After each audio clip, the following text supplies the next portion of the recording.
Everyone, welcome to कीको।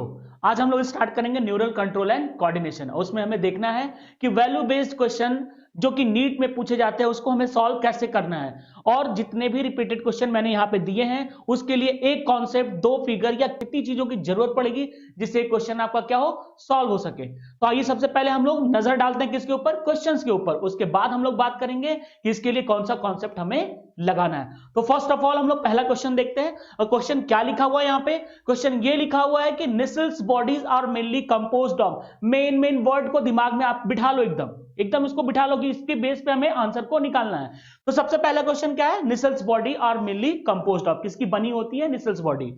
अगर हम लोग दूसरे क्वेश्चन की बात करें तो दूसरा क्वेश्चन हमारा क्या है कि myelin sheath is produced bye. तो यहां पे क्या याद रखना है आपको कि माइलिन शीथ होती क्या है और किससे प्रोड्यूस्ड होती है। तीसरा क्वेश्चन हमारा क्या है कि receptor site for neurotransmitters are present on. ये तीन क्वेश्चन, तीन नाम और तीनों नाम दिमाग में आप बिठा लो और उसके हिसाब से हम लोग इसका आंसर निकालेंगे। अब हम लोग चलते हैं कि इस तीनों क्वेश्चंस के लिए हम कौन से ऐसे टॉपिक को पढ़े, कौन सी ऐसी बात करें जिसमें हमारे तीनों के तीनों आंसर आ जाएं। तो सबसे पहले हम लोग बात किसी करेंगे न्यूरॉन सेल की, कि न्यूरॉन सेल होते क्या हैं, न्यूरॉन सेल है क्या, उनकी नंबरिंग क्या है, वो कितने हमारे बॉडी में पाए जाते हैं। उसके बाद हम लोग देखेंगे कि उससे हम लोग आंसर को कैसे निकालते हैं। सबसे पहले हम लोग किसकी बात करेंगे, न्यूरॉन की। तो न्यूरॉन की जब बात करेंगे तो सबसे बड़ी चीज उसके लिए क्या हो कि वो क्या उनका फंक्शन है और उनकी यूनिट कैसे हमारे लिए काम करती है। तो सबसे पहली चीज क्या हो जाती है कि neuron is the structural and functional unit of our body. किसके लिए, नर्वस टिश्यूज के लिए, किसके लिए, न्यूरल टिश्यूज के लिए। तो यहां पे एक चीज तो आपको पता चल गई। दूसरी सबसे अगर इंपॉर्टेंट बात करेंगे, longest cell of the body, means हमारे बॉडी के अंदर सबसे बड़ी सेल कौन सी होती है, न्यूरॉन सेल्स होती हैं। और थर्ड कि कितने नंबर में पाए जाते हैं, ये 100 बिलियंस, कितना है इनका नंबर, 100 बिलियंस में नंबर में पाए जाते हैं। और सबसे बड़ी बात इसके लिए क्या आती है कि क्या ये सेल्स डिवाइड होते हैं, क्या इन सेल का डिवीजन होता है, इन सेल का डिवीजन कैसे होगा। इन सेल्स में सेंट्रियोल मैच्योरिटी के बाद खत्म हो जाती है, और जब मैच्योरिटी के बाद जब सेंट्रियोल के फंक्शंस बंद हो जाएंगे तो सेल डिवाइड कैसे करेगा। इसलिए क्या होता है कि यहां पे हम लोग देखते हैं कि जो मिल गया वो मिल गया, मींस एक बार पैदा हो गए 100 बिलियन न्यूरॉन्स के साथ तो वो आपके जिंदगी भर वही आपके साथ रहने वाले, कोई नया न्यूरॉन आपकी बॉडी के अंदर फॉर्म नहीं होगा। तो ये तो हो गई बेसिक बात किसके लिए, न्यूरॉन के लिए। अब हम लोग तीनों क्वेश्चंस को दिमाग में रखते हुए हम लोग आगे बढ़ेंगे और देखेंगे कि किस तरीके से हमको आंसर निकालना with in 10 minute with 2 figures. अब यहां पे हम लोग बात करते हैं कि क्या है वो फिगर जिसके थ्रू हमको आंसर को निकालना है। तो यहां पे हमारे सामने आ चुका है फिगर और उसकी हम लोग बात करेंगे। तो सबसे पहला क्वेश्चन क्या था कि Nissl's body are composed of, किसकी बनी होती है। तो यहां पे हम लोग देखेंगे कि जो निसल्स बॉडी है उसके लिए मैंने क्या वर्ड यूज किया है, निसल्स ग्रैनुअल्स। यहां कंफ्यूजन नहीं होना है क्योंकि यहां पे निसल्स ग्रैनुअल्स और निसल्स बॉडी ये दोनों एक ही चीज के लिए लिखा जाता है, तो इसमें कंफ्यूजन थोड़ा सा भी नहीं रखना है। अब क्वेश्चन क्या है कि वो किस चीज के बने हैं। तो क्वेश्चन ये पूछ रहा है कि वो किस चीज के बने हुए हैं, मींस कंपोजिशन उनका क्या है, करते क्या है वो। तो यहां पे दो चार चीजें आपको फिगर के अंदर दिख रही हैं। जैसे पहले मैं बात करूं, एक आपको दिख रहा है न्यूरोफिब्रिल्स, दूसरा है न्यूक्लियस, तीसरा न्यूरोप्लाज्मा, फोर्थ है आपका निसल्स ग्रैनुअल्स। मींस ये सारी चीजें कहां पे हैं, साइटोन में है। कहां पे है, cyton, means cell body of the neuron, means cyton के पार्ट में ये सारी चीजें पाई जाती हैं। फंक्शन की बात करते हैं, फटाफट देखते हैं फंक्शन क्या है। मींस न्यूरोफिब्रिल का क्या काम है, न्यूरोफिब्रिल क्या कर सकता है, न्यूरोफिब्रिल इंपल्स को जनरेट करके आगे ले जाते हैं। दूसरा न्यूक्लियस क्या करता है, it is control power house of the cell, means ये कंट्रोलिंग को पूरा वहां पे गवर्न करते हैं। तीसरा हमारा क्या, न्यूरोप्लाज्मा। हर एक सेल के पास साइटोप्लाज्मा होता है, वैसे न्यूरॉन के पास क्या है, न्यूरोप्लाज्मा। बेसिक है, कोई इसमें दिक्कत वाली बात नहीं है। अब देखते हैं कि Nissl's granules, Nissl's granules RER means rough endoplasmic reticulum के साथ मिल करके क्या बनाते हैं, प्रोटीन की फॉर्मेशन करते हैं। Ribosome plus rough endoplasmic reticulum ये दोनों मिलकर के क्या बनाते हैं, प्रोटीन की फॉर्मेशन करते हैं। तो पहले क्वेश्चन का आंसर हमारे सामने है और वो क्या है, देखते हैं। फर्स्ट क्वेश्चन पे आते हैं और देखते हैं, Nissl's body are mainly composed of. अब देख लो, प्रोटीन एंड लिपिड, नहीं मैंने इसका नाम ही नहीं लिया। दूसरा क्या है, डीएनए एंड आरएनए, कहीं से इसका कोई स्कोप नहीं है। थर्ड क्या है, nucleic acid and smooth endoplasmic reticulum, there is no any chance कि स्मूथ भी फॉर्मेशन कर सके। नाउ आंसर आपका क्या हो जाएगा, आंसर आपका हो जाएगा यहाँ पे D, means free ribosomes and rough endoplasmic reticulum compose Nissl's bodies. तो यहां पे हमको क्या मिला, एक आंसर मिल गया on the basis of the figure. दूसरे की बात करते हैं, myelin sheath is produced bye. अब उसके लिए फिर से फिगर को देखते हैं, फिगर में आते हैं। ये वाला स्ट्रक्चर हमारा हो गया, साइटोन को पढ़ लिया, मींस ये पार्ट खत्म। अब आ गया हमारा कहां पे, एक्सॉन में। किसमें आ गया, एक्सॉन में। एक्सॉन क्या होता है, ये भी एक कनेक्टेड पार्ट है।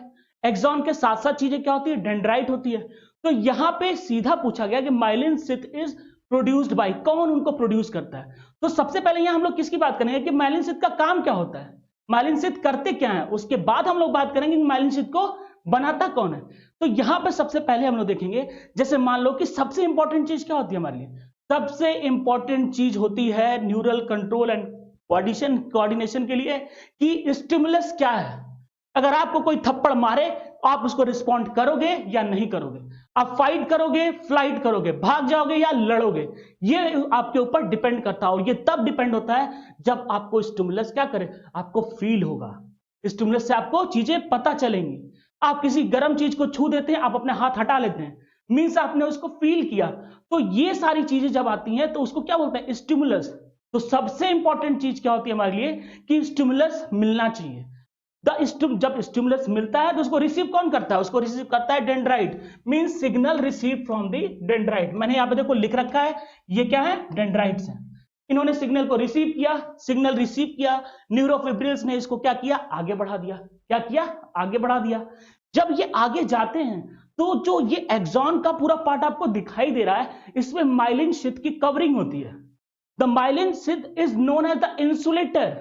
ये क्या है, इंसुलेटर की तरफ फंक्शन करते हैं, मींस कि ये सिग्नल को आगे की तरफ ले जाते हैं और क्या करते हैं, इंसुलेट करते हुए इसको सिनेप्टिक नॉब तक लेकर के जाते हैं।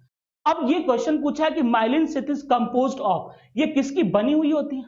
तो आपको दूसरा नाम यहीं पे दिख रहा है, मींस स्वान सेल।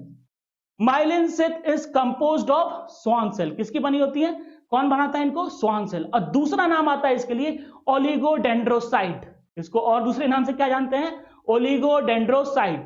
तो अगर हम लोग क्वेश्चन के ऊपर जाएं और फिर देखते हैं कि इसका आंसर क्या आता है, तो यहां पे हम लोग जाते हैं जहां पे हमारा क्या है, क्वेश्चन है। क्वेश्चन क्या है, myelin sheath is produced by astrocyte and Schwann cell ना, ये आंसर हो ही नहीं सकता। ओलिगोडेंड्रोसाइट एंड ओस्टियोक्लास्ट, ये बोन का पार्ट है, ये हमारा लोकोमोशन और मूवमेंट में चला जाता है, इससे कोई मतलब नहीं हमें। सी, ये भी चला जाता है बोन के पार्ट में। ये है हमारा आंसर, ये है हमारा answer. Schwann cell and oligodendrocyte is the right answer for this question.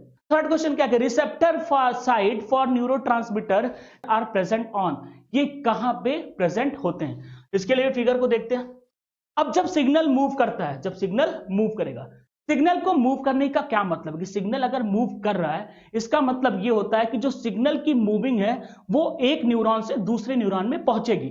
और जब ये एक न्यूरॉन से दूसरे न्यूरॉन में पहुंचती हैं तो ये सिग्नल को कहां लेके जाती हैं, अपने रिसेप्टर तक लेके जाएं या इफेक्टर तक लेके जाएं या मसल्स तक लेके जाएं, न्यूरोमस्कुलर जंक्शन तक लेके जाएं। तो ये सारी चीजें कब होंगी, जब आपका इंपल्स फॉरवर्ड मूवमेंट करेगा। अब फॉरवर्ड मूवमेंट अगर कर रहा है वो, तो उसके लिए हर एक न्यूरॉन के पास दूसरा न्यूरॉन सेल आता है। तो ये जो दूसरे न्यूरॉन सेल आते हैं उनके पास ऐसी क्या चीज होती है कि इनके सिग्नल को वो रिसेप्ट कर लेते हैं। तो एक न्यूरॉन से दूसरे न्यूरॉन के बीच में जो गैप होता है उसको हम लोग क्या बोलते हैं, साइनेप्सिस। क्या बोलते हैं, साइनेप्सिस। अब उसके लिए भी हम लोग एक फिगर देखते हैं। ये एक एक्सॉन है आपका, और एक्सॉन के पास क्या है, एक्सॉन के पास यहां से न्यूरोट्रांसमीटर्स निकल रहे हैं। प्री सिनेप्टिक मेम्ब्रेन है, सिनेप्टिक क्लेफ्ट है और पोस्ट सिनेप्टिक मेम्ब्रेन है। मींस अगर यहां से न्यूरोट्रांसमीटर रिलीज होते हैं, ये मान लो कि ये क्या है, कह रहे हैं कि ये एक न्यूरॉन सेल है। ये क्या है आपका, एक न्यूरॉन सेल है, एक न्यूरॉन सेल है आपका, ये एक न्यूरॉन सेल। और ये वाली जो कौन सी है, ये दूसरी न्यूरॉन सेल है। ये क्या है, दूसरी न्यूरॉन सेल है। मींस अगर इस एक न्यूरॉन से सिग्नल को मूव करके दूसरे पे जाना है, कहां जाना है, दूसरे वाले पे जाना है, तो क्या करना होगा कि यहां से न्यूरोट्रांसमीटर की फॉर्म में। अब न्यूरोट्रांसमीटर होते क्या है, न्यूरोट्रांसमीटर वो पार्ट होते हैं जो हमारी बॉडी में हमारी डेली रूटीन के कामों को क्या करते हैं, गवर्न करते हैं। जैसे अगर हम बात करें डोपामाइन की, तो हमारा सोना, उठना, बैठना सब कुछ डिपेंड किस पे करता है, डोपामाइन पे, कि एक एग्जैक्ट टाइम पे हमको नींद आने लगती है। इसका मतलब क्या कि हमारे डोपामाइन एक्टिव न्यूरोट्रांसमीटर की तरफ फंक्शन कर रहे हैं। तो ये बात है। तो यहां से देखते हैं, जब न्यूरोट्रांसमीटर एक नर्व सेल से दूसरे नर्व सेल में जाते हैं तो उनका रिसेप्टर क्या होता है, तो उनका रिसेप्टर जो होता है वो किस मेम्ब्रेन पे होता है, पोस्ट सिनेप्टिक मेम्ब्रेन पे रिसेप्टर पाए जाते हैं। अब आप अपने क्वेश्चन को देखिए, अगर हम लोग क्वेश्चन की बात करें तो यहां पे क्वेश्चन अगर आता है, यहां पे देखते हैं, ये receptor site for neurotransmitter are present on pre synaptic membrane पे होता है, नहीं होता है। दूसरा हमारा क्या कि टिप्स ऑफ एक्सॉन पे होगा, नहीं होगा। Post synaptic membrane is the right answer, और ये भी क्या हो जाएगा, रॉन्ग हो जाएगा। तो सबसे राइट आंसर हमारा क्या है, पोस्ट सिनेप्टिक मेम्ब्रेन पे ही क्या पाई जाती है, receptor site for the further conduction of the electric impulse which are generated by neuron cell and which can be further generated by another neuron cell. Means एक के बाद क्या होंगे, ये सिग्नल फॉरवर्ड मूवमेंट करते रहेंगे और जनरली फिर कहां पहुंच जाएंगे, आपके सीएनएस में, और सीएनएस से पहुंचने के बाद क्या करेंगे, आप उसके अकॉर्डिंग रिस्पॉन्ड करेंगे। क्या करेंगे, रिस्पॉन्ड करेंगे। तो ये पूरा का पूरा दो फिगर हमको क्या बताता है कि हम 3 question means 16 number 16 number, 2 figure से 16 नंबर। तो पढ़ाई को इतना ब्रॉड नहीं करना है, शॉर्ट करके नंबर लाना है।